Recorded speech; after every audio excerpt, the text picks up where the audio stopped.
Kolkata doctor హత్యాచార ఘటనను సుమోటోగా విచారణకు స్వీకరించింది సుప్రీంకోర్టు. దీనిపై మంగళవారం సీజీఐ ధర్మాసనం విచారణ జరపనుంది.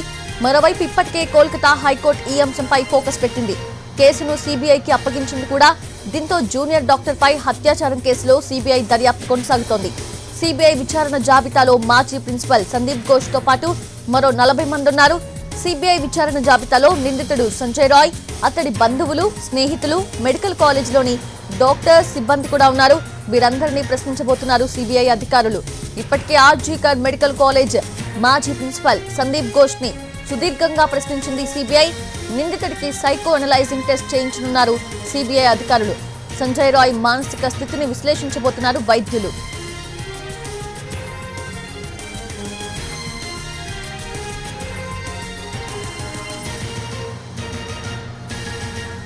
పూర్తి డీటెయిల్స్ తెలుసుకుందాము. మా ఢిల్లీ ప్రతినిధి రాజు సిద్ధంగా ఉన్నారు. రాజు, ఏంటి ఈ ఏదైతే హత్యాచార ఘటన ఉందో డాక్టర్ది, దాన్ని సుమోటోగా స్వీకరించింది సుప్రీంకోర్టు. సో విచారణ ఎలా సాగుతుంది? సౌజన్య, ఏదైతే కోలకత్తాలో ఆర్జీకర్ ఆసుపత్రిలో డాక్టర్ హత్య కేసుకు సంబంధించి అత్యాచారానికి సంబంధించినటువంటి అంశాన్ని సుప్రీంకోర్టు సీరియస్ గా తీసుకుంది. సుమోటోగా కూడా కేసు నమోదు చేసినటువంటి పరిస్థితి కనిపిస్తుంది. మంగళవారం రోజున, అంటే రేపు రాఖీ పండుగ సందర్భంగా సుప్రీంకోర్టు సెలవు. దాంతో మంగళవారం రోజున ఈ కేసు పైన ప్రత్యేకంగా chief justice of India DY Chandrachud ధర్మాసనం కేసును విచారించబోతుంది. ఈ సందర్భంగా ప్రస్తుతం ఇప్పటి వరకు ఆ కేసుకు సంబంధించినటువంటి అంశాలతో కేంద్ర ప్రభుత్వం, దాంతో పాటు రాష్ట్ర ప్రభుత్వానికి సంబంధించి సిబిఐ కూడా ప్రత్యేక నివేదికను సుప్రీంకోర్టు ముందు పెట్టాల్సి ఉంటుంది. సో ఇప్పటి వరకే దీనికి సంబంధించి వాస్తవానికి, అంటే మొదట కలకత్తాకు సంబంధించి, అంటే వెస్ట్ బెంగాల్ పోలీసులు ఈ కేసును నమోదు చేసినప్పటికీ కూడా ఆ తర్వాత అందులో సరైనటువంటి పురోగతి లేదంటూ కలకత్తా హైకోర్టు ప్రత్యేకంగా అటు ఏ విధంగానైతే ఇప్పటి వరకు జరిగినటువంటి విచారణ సరిగ్గా లేదంటూ సిబిఐకి కేసును బదిలీ చేసింది. సో దాన్ని బేస్ చేసుకుని ప్రస్తుతం సిబిఐ ఆ కేసును విచారణ కూడా జరుపుతుంది. నిందితుడిగా ఉన్నటువంటి సంజయ్ రాయ్ను తమ అదుపులోకి తీసుకోవడమే కాకుండా సందీప్ ఘోష్, ఎవరైతే ఆ ఘటన జరిగినటువంటి సమయంలో ఆర్జీకర్ మెడికల్ కాలేజ్ కి ప్రిన్సిపల్ గా ఉన్నారో ఆయన్ని సైతం ప్రస్తుతం విచారణ కూడా జరుపుతుంది. దాంతో పాటు దాదాపు 40 మందిని విచారించేందుకు సిబిఐ సిద్ధమైంది. అందులో ఇప్పటికే ప్రత్యేకంగా ఏ విధంగానైతే పేర్కొన్నటువంటి పలు అంశాలను పరిశీలిస్తే దాదాపు, అంటే కొంతమందిని తమ ఆధీనంలోకి తీసుకోవడం, అరెస్ట్ చేయడం కూడా జరిగింది. సో ఓవరాల్ గా కూడా దీంట్లో కొంతమంది పెద్ద ఇంటి వాళ్ళు ఉన్నారు, పలుకుబడి ఉన్నటువంటి వాళ్ళు ఉన్నారనేటువంటి ఆరోపణలు వినిపిస్తున్నాయి. పైగా సంజయ్ రాయ్ ఒక్కడే కాదు, ఇది సామూహిక అత్యాచారంలా కనిపిస్తుందనే కొన్ని ఆరోపణలు కూడా కనిపిస్తున్నాయి. వీటన్నిటికి కూడా స్టాప్ చేసేందుకు కొంత పోలీసులు వివరణ ఇస్తున్నప్పటికీ కూడా ఎన్నో అనుమానాల నేపథ్యంలో మరోపక్క అసలు ఆసుపత్రికి సంబంధించినటువంటి వాళ్ళు సైతం విచారణకు సహకరించడం లేదు. ఈ నేపథ్యంలోనే ఈ కేసులో ఇప్పుడు సుప్రీంకోర్టు ఇన్వాల్వ్ అవడం మరింత కీలకంగా మారే అవకాశం అయితే స్పష్టంగా కనిపిస్తుంది. సౌజన్య, ఎస్, అఫ్ కోర్స్ రాజు, కీలకంగా మారింది. అట్ ద సేమ్ టైం ఇప్పుడు సుప్రీం ఇన్వాల్వ్మెంట్ తో ఆ విచారణ యాంగిల్లో ఏమైనా తేడా ఉండే అవకాశం ఉందా?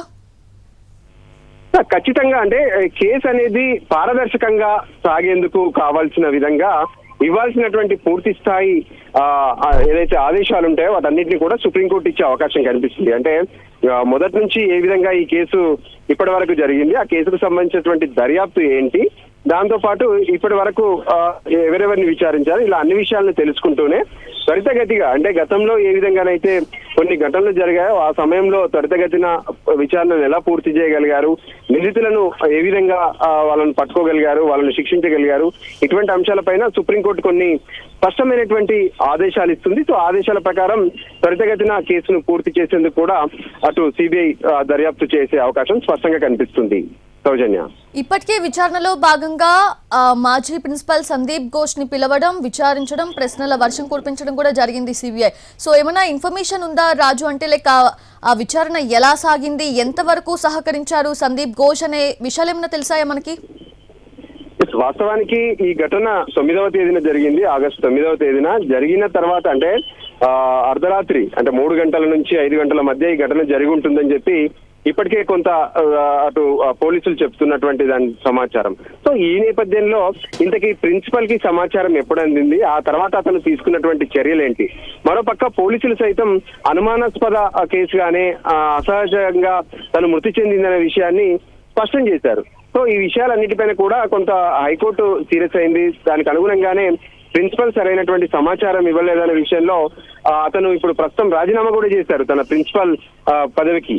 సో మాజీ ప్రిన్సిపల్ గా ఇప్పుడు అతన్ని ఏదైతే సందీప్ ఘోష్ ని చెప్తున్నటువంటి పరిస్థితి ఉంది. దానికి అనుగుణంగానే అతని విషయంలో కావచ్చు, సంజయ్ రాయ్ విషయంలో కావచ్చు, ఇతర నిందితులు ఎవరైనా ఉన్నారా, అవసరమైతే దీనిపైన ఒక ప్రత్యేకమైనటువంటి కమిటీ గాని దర్యాప్తు బృందాన్ని గాని ఏర్పాటు చేసే అంశం పైన కూడా సుప్రీం కోర్టు పలు కీలక సూచనలు కేంద్ర రాష్ట్ర ప్రభుత్వాలకు చేసే అవకాశం స్పష్టంగా కనిపిస్తుంది. ఎందుకంటే ఇప్పటికే దేశవ్యాప్తంగా వైద్యులు ఆందోళన చేస్తున్నారు. ఘటన కలకత్తాలోని ఆర్జికార్ మెడికల్ కాలేజ్ లో జరిగినప్పటికీ కూడా దీనిపై దేశవ్యాప్తంగా ఆందోళన జరుగుతున్నటువంటి నేపథ్యంలో ఖచ్చితంగా సుప్రీంకోర్టు ఇన్వాల్వ్ అయింది. అందుకోసమే అన్ని మెడికల్ కాలేజీల్లో ఉన్నటువంటి భద్రతకు సంబంధించినటువంటి అంశాలపైన కూడా కొన్ని సూచనలు చేసే అవకాశం అయితే స్పష్టంగా కనిపిస్తున్నాయి. సౌజన్య. అండ్ అలాగే రాజు, నిందితుడికి టెస్ట్ చేసే అవకాశం కూడా ఉన్నట్లుగా ఇప్పటికే కన్ఫర్మ్ అయింది కదా, లైక్ సైకోనలైజింగ్ టెస్ట్ అనేది. అసలు అతని మానసిక స్థితి ఏంటి, ఇంతకు ముందు ఎలా ఉంటుండేవాడు, ఇదంతా కూడా. సో అది ఎప్పుడు జరిగే అవకాశం ఉంది టెస్ట్, అండ్ ఆ రిపోర్ట్స్ ఎంత కాలంలో వచ్చే అవకాశం ఉంది? ఎస్, సిబిఐ ఇప్పటికే ఈ కేసును తమ కస్టడీలోకి తీసుకుంది. సిబిఐ దర్యాప్తు చేస్తుంది. ఈ క్రమంలోనే ఢిల్లీకి సంబంధించినటువంటి నేషనల్ ఫోరెన్సిక్ టీం కూడా ఇప్పటికే కలకత్తా చేరుకుంది. ప్రత్యేకంగా అతను అత్యాచారం చేసినటువంటి దృశ్యాన్ని మాత్రం చాలా దారుణంగా కనిపిస్తుంది. ఎందుకంటే ఇప్పటికే డాక్టర్ సంబంధించినటువంటి డెడ్ బాడీ పైన పేర్కొన్నటువంటి కొన్ని ప్రత్యేకమైనటువంటి ఘటనలు ఏవైతే ఉన్నాయో, అంటే మెడ విరిగిపోయింది, దాంతో పాటు చేతులకు సంబంధించి కావచ్చు, కొన్ని తన అవయవాల పైన ఉన్నటువంటి రక్తపు మరకలు కావచ్చు, గాయాలు కావచ్చు, వీటన్నిటిని కూడా ఒక కిరాతకంగా అత్యాచారం చేసి చంపినట్టుగా కనిపిస్తుంది. సో ఖచ్చితంగా అతని బిహేవియర్ ఏంటి అంటే ఒక అనాలిసిస్ చేయడం వల్లనే దీనికి తెలుస్తుందనే నిర్ణయానికి వచ్చింది సిబిఐ. అందుకోసమే సైకలాజికల్ బిహేవియర్ అనాలిసిస్ చేయడం ద్వారా అతని మానసిక పరిస్థితికి సంబంధించినటువంటి అంశాలు, తన ఆలోచనలు ఎలా ఉన్నాయి, ఎందుకు ఇలా చంపారు అనే విషయం పైన కూడా స్పష్టత వస్తుందనే ఆలోచనతో అటు సిబిఐ కనిపిస్తుంది. అందుకోసమే ఇప్పటికే సెంట్రల్ ఫోరెన్సిక్ టీమ్స్ అన్ని కూడా అక్కడికి చేరుకున్నాయి. ఈ రోజు కానీ రేపు కానీ ఆయనకు సంబంధించినటువంటి ఈ సైకలాజికల్ బిహేవియర్ అనాలిసిస్ ను కూడా చేసే అవకాశం స్పష్టంగా కనిపిస్తుంది. సౌజన్య. అండ్ అలాగే రాజు, రిమైనింగ్ 40 మంది కూడా ఉన్నారు లిస్ట్ లో విచారణ చేయాల్సిన వాళ్ళు. సో వాళ్ళందరికీ కూడా ఇప్పటికే ఇన్ఫర్మేషన్ వెళ్ళే ఉంటుంది, విచారణకి సిద్ధంగా ఉండాలి అని చెప్పి. సో వాళ్ళ సైడ్ నుంచి రెస్పాన్స్ ఎట్లా ఉంది, వాళ్ళు ఎంతవరకు కూడా విచారణకి సహకరించే అవకాశం ఉంది? దాదాపు అంటే ఇక్కడ సంజయ్ రాయ్ కి సంబంధించి సంజయ్ రాయ్ బంధువులతో పాటు ఆయన ఫ్రెండ్స్, దాంతో పాటు ఎవరైతే ఆసుపత్రిలో ఇంతకు సంజయ్ రాయ్ ఆసుపత్రికి ఎందుకు వచ్చాడు, ఆసుపత్రిలో ఎవరెవరితో పరిచయాలు ఉన్నాయి, వైద్య సిబ్బందితో పరిచయం ఉందా, లేదంటే డాక్టర్లతో పరిచయం ఉందా, ఇందులో ఇంకెవరి పాత్ర ఏమైనా ఉందా, ఇటువంటి అంశాలన్నిటిపైన కూడా ఫోకస్ పెట్టారు. సో అనుమానితులుగా ఎవరెవరైతే ఉన్నారో అనుమానితులు, దాంతోపాటు సంజయ్ రాయ్కి సన్నిహితులు అందరినీ కూడా విచారణ జాబితాలో లిస్ట్ చేసుకొని వాళ్ళందరినీ విచారించేందుకైతే ప్రయత్నం చేస్తున్నారు. మామూలుగా మొదట వాళ్ళు విచారణకు సహకరించకపోతే దర్యాప్తు బృందాలు తమదైన స్టైల్లో కూడా వాళ్ళని అదుపులోకి తీసుకొని విచారించే అవకాశం కూడా స్పష్టంగా కనిపిస్తుంది. సో అన్ని రకాలుగా ఈ కేసును త్వరితగతిన పూర్తి చేయాలనే ఆలోచనతో స్పష్టంగా అటు సిబిఐ కూడా కనిపిస్తుంది. Exactly Raju, as we watching regularly దేశవ్యాప్తంగా కూడా డాక్టర్స్ తో పాటు అందరూ చాలా వరకు కూడా ఆందోళన చేస్తూ ఉన్నారు, నిరసనలు చేస్తూ ఉన్నారు. వి వాంట్ జస్టిస్ అని చెప్పి చిన్న పిల్లలు సైతం ఈ నిరసనల్లో పాల్గొన్న సిచ్యువేషన్స్ ని మనం చూస్తూ ఉన్నాము. సో డెఫినెట్ గా జస్టిస్ జరుగుతుందని ఆశిద్దాం. Thank you Raju, thanks for the updates.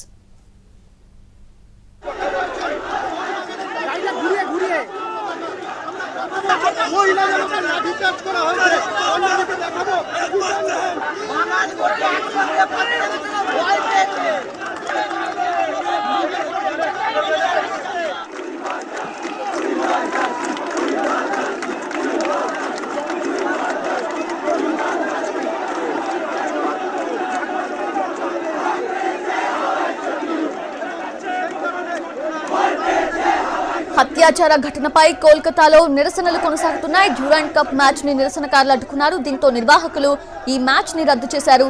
ఈ సమయంలో నిరసనకారులపై పోలీసులు లాఠీ చార్జ్ చేయడంతో ఉద్రిక్తత వాతావరణం చోటు చేసుకుంది.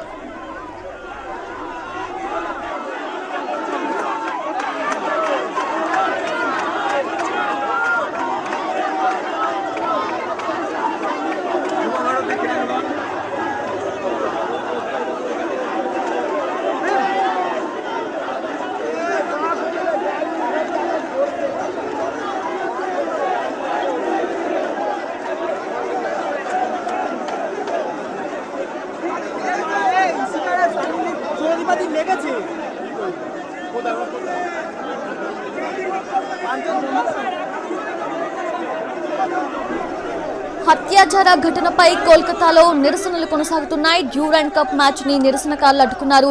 దీంతో నిర్వాహకులు ఈ మ్యాచ్ ని రద్దు చేశారు. ఈ సమయంలో నిరసనకారులపై పోలీసులు లాఠీ చార్జ్ చేయడంతో అక్కడ ఉద్రిక్త వాతావరణం చోటు చేసుకుంది.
ఎన్టీవీ స్క్రీన్ మీద చూస్తున్నాము. వి వాంట్ జస్టిస్ అంటూ అక్కడున్న అందరూ కూడా నిరసన తెలుపుతూ ఉన్నారు. హత్యాచార ఘటనపై కోల్కతాలో ఇన్ఫాక్ట్ నిరసనలు కొనసాగుతూనే ఉన్నాయి. డ్యూరాండ్ కప్ మ్యాచ్ ని కూడా నిరసనకారులు అడ్డుకున్నారు.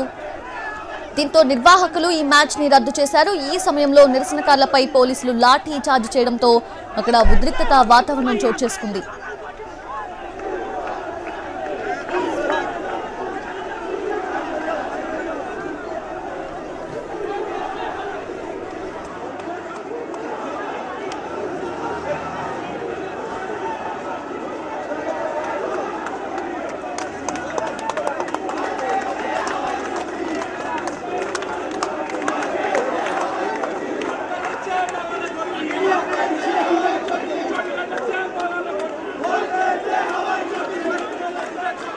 ভাই মাইকটা নিয়ে আসতে পারবি? মাইকটা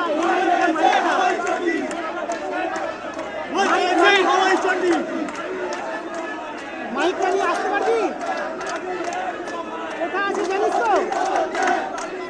ও মাইকটা পেছনে রাখা আছে। একটা তারে তারে লাগানো আছে, তারে। হ্যাঁ আমি জানিস তো কোথায় আছি? ওই যে যেখানে ওই হায়াত থেকে একটু এগিয়ে